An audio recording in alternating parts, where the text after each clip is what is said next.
soy Víctor Cáceres, tu hermano en Cristo. Bienvenidos a tu canal Estudio Biblia TV, donde encontrarás las mejores exégesis bíblicas, los mejores análisis bíblicos y los mejores estudios bíblicos. Biblia Estudio TV es el único canal donde escudriñamos la Biblia para que el Espíritu Santo nos revele lo que Él mismo significó al inspirar a los escritores bíblicos. Aquí vas a aprender la verdad de Cristo tal y como lo enseña la Biblia, aplicando todas las reglas de hermenéutica. La Biblia es su propio intérprete y sobre todo la revelación de la verdad por medio del Espíritu Santo.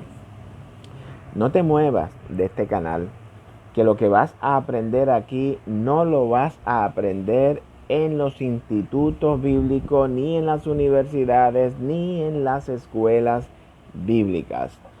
Aprovecho para sugerirte que le des me gusta a nuestro canal en Facebook. También puedes ir a YouTube y suscribirte para que te mantengas informado de todos los estudios que preparamos semanalmente para todos ustedes. Comparta con sus amigos y con sus familiares para que ellos también sean parte de la bendición. Siempre hago memoria de todos ustedes en mis oraciones para que nuestro Dios, ¿verdad? El Padre de nuestro Señor Jesucristo, el Padre de gloria, les dé espíritu de sabiduría y de revelación en el conocimiento de Cristo, alumbrando los ojos de su entendimiento para que sepan cuál es la esperanza a la cual Dios los ha llamado. Biblia Estudio TV, segunda venida de Cristo, parte 8, a la luz del propio Jesús. Antes de entrar en lleno, quiero resumir la parte 7 donde vimos la segunda venida de Cristo a la luz del Antiguo Testamento por medio de los profetas. También hablamos de la separación de Israel a la muerte del rey Salomón. El reino del norte con sus 10 tribus, reinadas por Jeroboam, y el reino del sur con Judá y Efraín, reinado por Roboam.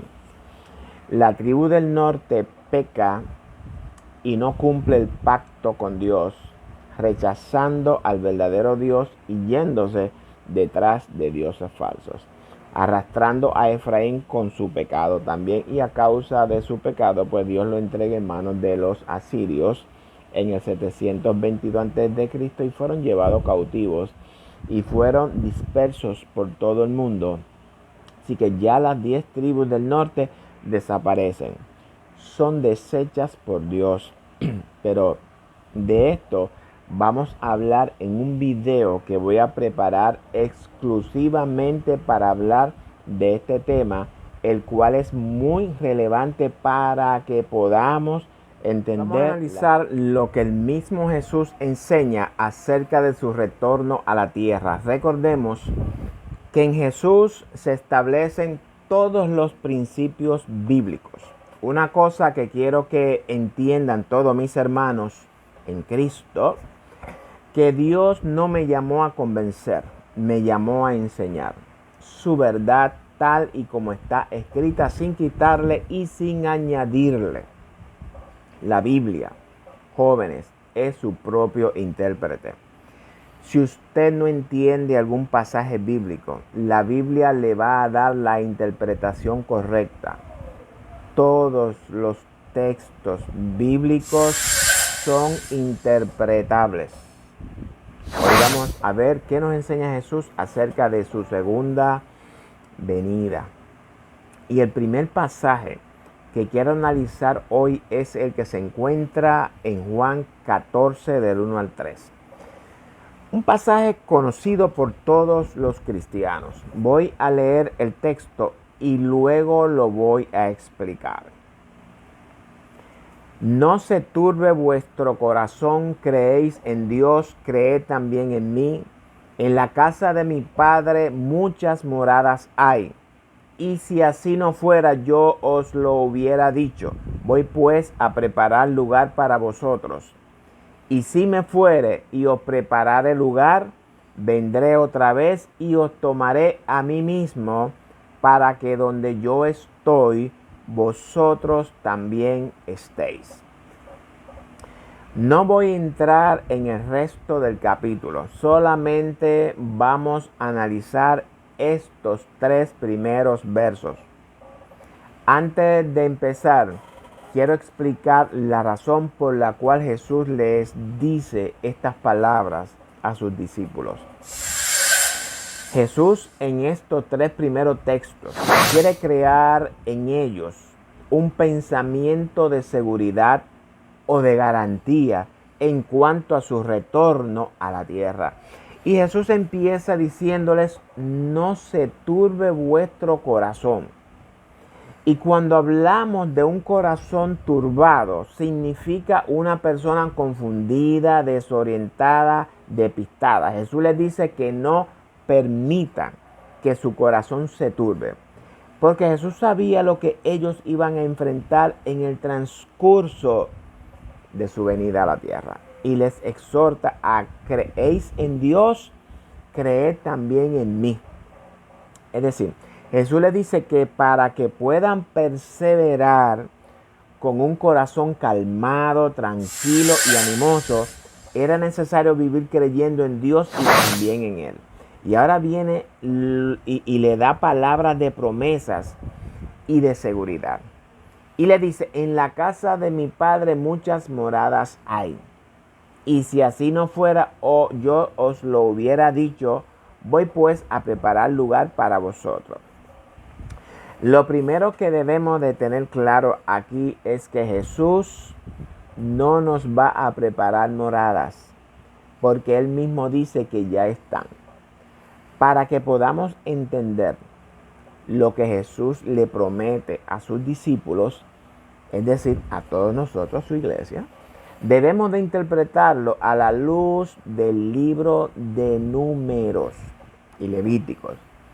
Esto que voy a decir ahora a muchos no les va a gustar. Si usted escudriña la escritura, puede ser que usted lo entienda. Recordemos que la Biblia, es su propio intérprete, jóvenes. Primeramente, en la Biblia no existe ningún pasaje que relacione la casa de mi Padre con el cielo. Vamos a empezar por ahí. En la Biblia existen 3 frases que la podemos encontrar en casi todos los libros: la casa de Dios, el tabernáculo y la casa de mi Padre. Pero ninguna de estas 3 frases en toda la Biblia está relacionada con el cielo, queridos hermanos. Por tanto, no podemos interpretar cuando Jesús dice que en la casa de su Padre muchas moradas hay, como refiriéndose al cielo. Todos estos textos hacen referencia a la casa de Dios en la tierra, no en el cielo.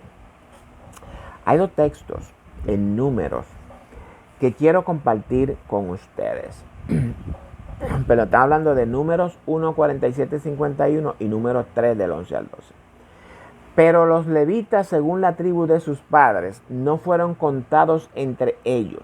Y el 48 dice: porque Jehová a Moisés diciendo: solamente no contarás la tribu de Leví, ni tomarás la cuenta de ellos entre los hijos de Israel, sino que pondrás a los levitas en el tabernáculo del testimonio, y sobre todos sus utensilios, y sobre todas las cosas que le pertenecen.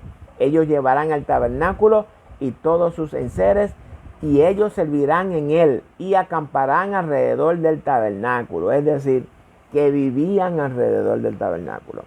Y cuando el tabernáculo haya de trasladarse, los levitas lo desarmarán. Y cuando el tabernáculo haya de detenerse, los levitas lo armarán. Y el extraño que se acercare morirá. Y más adelante dice en el 3:11, habló además Jehová a Moisés diciendo: he aquí yo he tomado los levitas de entre los hijos de Israel en lugar de todos los primogénitos, los primeros nacidos entre los hijos de Israel. Serán pues míos los levitas. Y usted se estará preguntando qué relación hay entre una cosa y la otra. Pues tiene que ver con todo. La Biblia, jóvenes, está llena de figuras, de representaciones, de símbolos, ilustraciones. Los textos del libro de Números van a dar la interpretación de los textos siguientes. Ya vimos que la casa de mi padre no se refiere al cielo, sino que se refiere al templo. En la casa de mi padre muchas moradas hay. Todos sabemos el significado de moradas. Quiere decir sitio donde vivimos. Si usted no lo sabía, el templo tenía muchas habitaciones o recámaras, como se le conoce, donde los sacerdotes aconsejaban al pueblo en privado. Dice Dios a Moisés que los levitas deben de acampar o vivir en el alrededor del tabernáculo, es decir, vivir en la presencia de Dios. En otras palabras, jóvenes, Jesús le promete a sus discípulos que ellos habitarían en la presencia de Dios. Y dice, si así no fuera, yo os lo hubiera dicho. Voy pues a preparar lugar para vosotros. ¿Qué nos dice el libro de Números acerca de los levitas? Que serían puestos sobre todos los utensilios y sobre todas las cosas que pertenecen al tabernáculo. En otras palabras, Jesús les promete a sus discípulos que hay lugar en su reino para cada uno de ellos. Eso es preparar lugar. Y esto, queridos hermanos, es una promesa para todos y cada uno de los que hemos confesado a Cristo como nuestro Señor y como nuestro Salvador. Y para aclarar todavía un poco más este asunto, para el pueblo de Israel, la casa de Dios estaba representada en el tabernáculo donde Dios descendía y hablaba con el pueblo. En el Antiguo Testamento Dios empieza a hablarle al pueblo directamente desde el exterior. Luego continúa hablándole desde su tabernáculo, su casa. Luego Salomón le construye el templo desde donde Dios se manifiesta a su pueblo. Y por último, jóvenes, en el Nuevo Testamento se manifiesta por medio de Jesucristo, el sustituto del templo de Salomón. Y para terminar, este templo, Jesucristo, se manifiesta por medio de su Espíritu en nuestros templos, es decir, en nuestros cuerpos. Somos templo del Espíritu Santo. Por tanto, ya el templo físico dejó de existir el día en que Jesús murió por la humanidad y ahora lo ha sustituido por usted y por mí. Alabado sea nuestro Dios. Y dice, y si me fuere y os preparare el lugar, vendré otra vez. ¿Desde dónde viene Cristo? Bueno, Mateo 16, 27 dice, porque el Hijo del Hombre vendrá en la gloria de su Padre con sus ángeles, no con los muertos. Este texto le da cumplimiento a Hechos 1:1, donde dice, ¿verdad?, que así como lo fueron irse, así mismo lo vendrán. Y dice, y os tomaré a mí mismo. ¿Dónde estamos nosotros? Aquí en la tierra, esperando por su regreso. Ya sea que estemos vivos o muertos, estamos aquí esperando por Cristo. ¿Por qué a mí mismo? Porque, jóvenes, Él mismo habita en nosotros y en su regreso a la tierra, cuando venga con sus ángeles de fuego a dar retribución a todos aquellos que no obedecieron a su evangelio, nos va a arrebatar y librarnos de los juicios que vienen sobre el mundo, para que donde yo estoy, vosotros también estéis. Jesús usa aquí el tiempo presente continuo, donde yo estoy. ¿Dónde Jesús está? Pues Él ha estado reinando desde la eternidad y nosotros estaremos reinando con Él. Ahora bien, ¿no son estas buenas noticias, buenas promesas maravillosas de Dios para nosotros? Querido hermano y amigo, no sé si a usted le gusta escudriñar las Escrituras o simplemente usted es de esos hermanos que reciben cualquier enseñanza sin corroborar lo que le enseñan. La Biblia es su propio intérprete, jóvenes. Todas mis enseñanzas están conforme a las Escrituras. Dios ha venido hablando y alertando a su pueblo. Lo que sucede es que su pueblo está muy entretenido con las cosas del mundo y no puede escuchar su palabra. Si usted es de los que les gusta escudriñar la palabra de Dios, la verdad de Cristo, yo le invito a que no se mueva de este canal. Dele me gusta a nuestra página.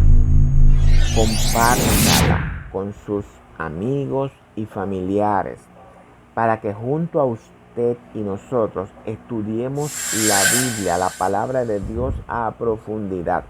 La verdad de Cristo nos liberta de las mentiras, de los engaños, de las falsedades, de la hipocresía y de la injusticia del mundo. Bueno, espero que hayan entendido el propósito de Cristo en el pasaje de Juan 14, del 1 al 3. Y aprovecho para hacer un comentario que olvidé hacer anteriormente. Todo buen estudiante de la palabra, jóvenes, debe de siempre aplicar reglas hermenéuticas en sus estudios. Por ejemplo, en el análisis que hice de Juan 14, 1 al 3, tuve que usar algunas reglas de hermenéutica. Tuve que usar el contexto de la Biblia en general para poder entender lo que Cristo le dijo a los discípulos. Tuve que usar también la tradición de los judíos. Sabemos que la Biblia está llena de representaciones, simbologías. Hay algunas alegorías también. En la tradición del pueblo judío se conoce la casa de Dios como el templo. Jesús usa la figura del templo para que ellos puedan entender su mensaje.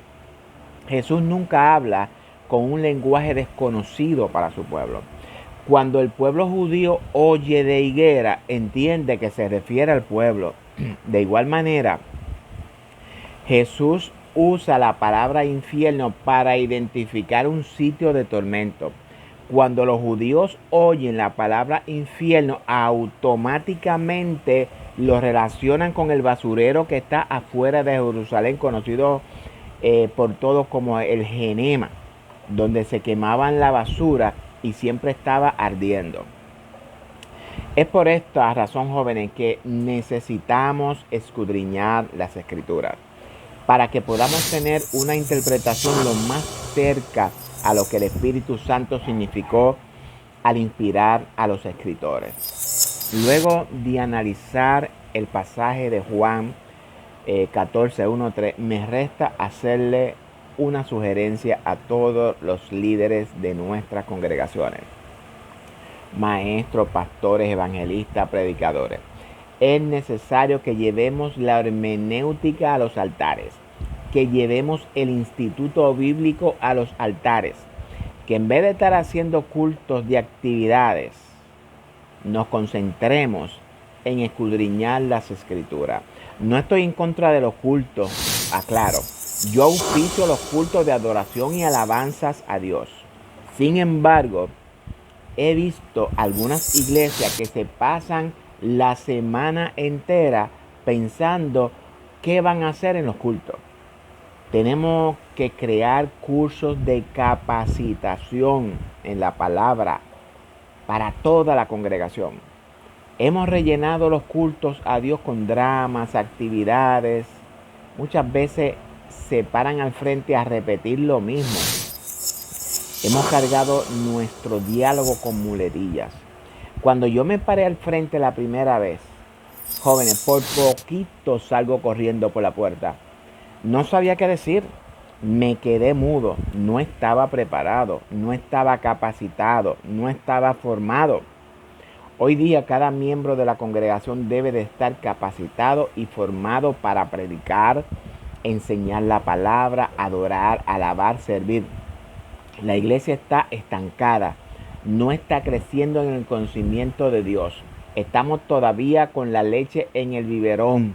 Y Pablo dice a los corintios que le tiene que dar a beber leche y no a comer vianda, porque aún porque aún no eran capaces y todavía no eran capaces. Dice también el autor de Hebreos que la iglesia, debiendo ser ya maestros, después de tanto tiempo, tienen todavía necesidad de leche y no de alimentos sólidos. Y termina diciendo que aquel que participa de la leche es inexperto en la palabra de justicia, porque es niño. Tenemos que salir de ese absurdo adormecimiento en el que estamos viviendo. Amo y respeto a todos los líderes de nuestras congregaciones. Y a ustedes también los amo y los respeto. Pero es necesario que despertemos. Termino con esta pregunta para continuar.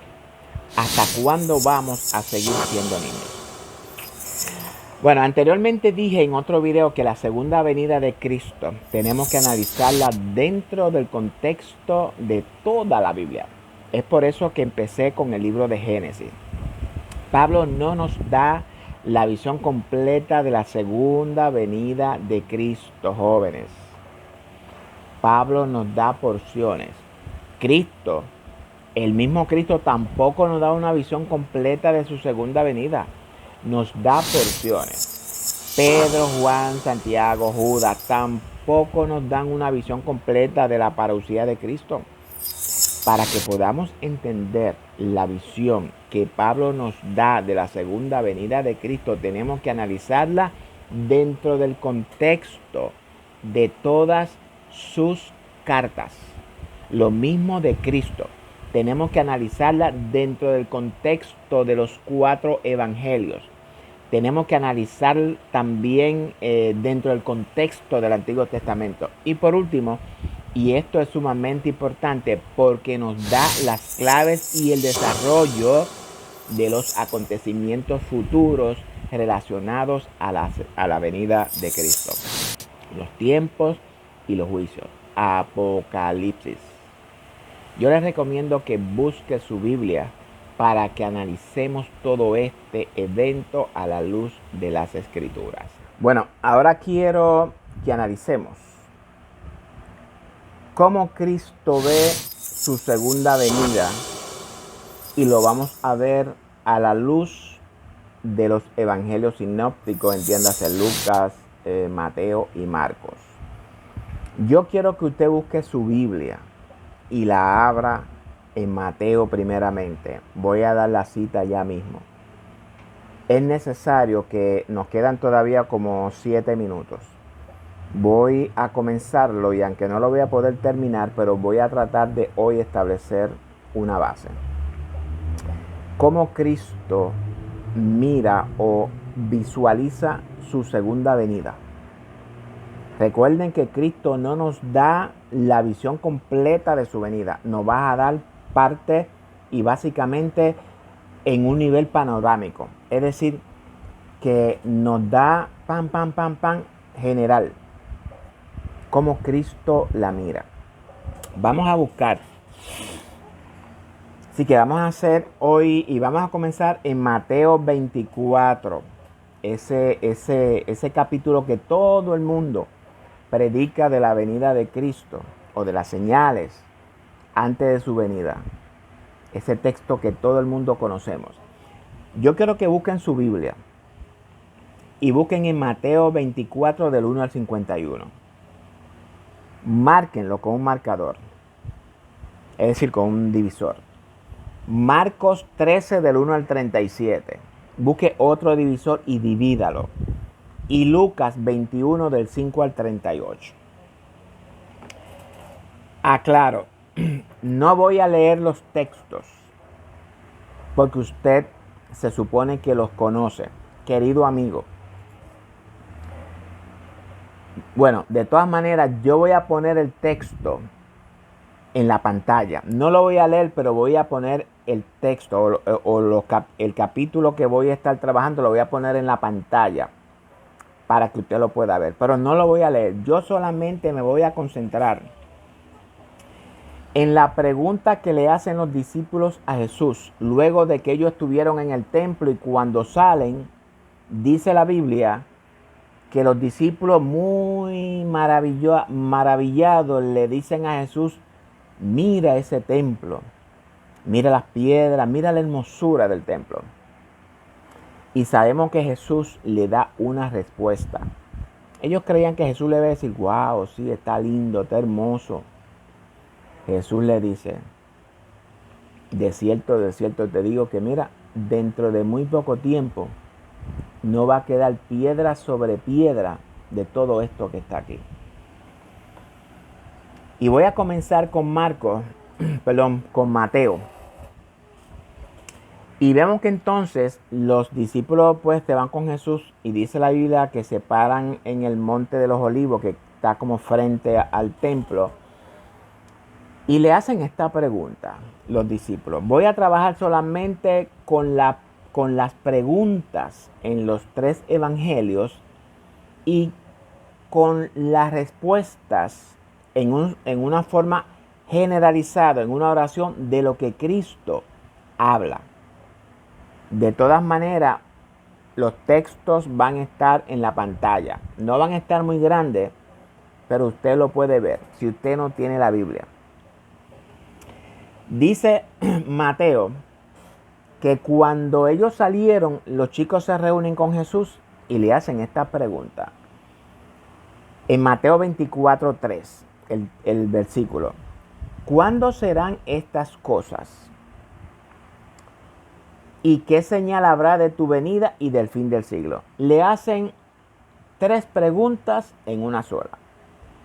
¿Cuándo serán estas cosas? Y tengo que aclararlo. ¿Cuándo serán estas cosas? Es lo que Jesús le está diciendo de lo que va a pasar con el templo. Para aclararlo, si usted no lo sabía. Porque estas 3 preguntas están en Mateo claras, visibles. Claro. Si usted es de la persona que escudriña la escritura, usted lo va a notar a simple vista. Pero si usted no es de lo que escudriña, usted es lo que lee como el papagayo, pues no lo va a notar. Por eso es que yo siempre les exhorto, jóvenes, hay que escudriñar las escrituras. Esa es la pregunta que le hace Mateo. Pero cuando vamos a Marcos 13:4 es el verso. ¿Cuándo serán estas cosas? ¿Y qué señal habrá cuando todas estas cosas hayan de cumplirse? Así que vemos cómo Marcos, y sabemos que Marcos fue el primer evangelio que se escribió. Ya se nos está acabando un poquito el tiempo. Voy a formular las preguntas para que en el próximo video vamos a discutir las respuestas de Jesús. Lucas 21:7 dice, ¿cuándo será esto? ¿Y qué señal habrá cuando estas cosas estén para suceder? Así que vemos que Lucas y Marcos como que las preguntas se relacionan mucho. Sabemos, ¿verdad?, que de acuerdo a los eruditos, pues Lucas como que tomó parte del Evangelio de Marcos, aparte de sus investigaciones. Así que voy a dejarlo aquí. Ya hemos hecho la pregunta. Yo le voy a pedir, por favor, primero que le dé like a esta página y dele compartir con sus amistades, con sus amigos, para que ellos sean partícipes también de estos estudios bíblicos para que crezcan en el conocimiento de Cristo. Bien importante. Estamos en tiempos, jóvenes, de buscar y de conocer a Cristo. Y le pido que estudien estos capítulos de los evangelios para que en el próximo video se les haga más fácil poderlos entender. Así que nada, Dios me lo bendiga mucho. Los amo en el amor de Cristo.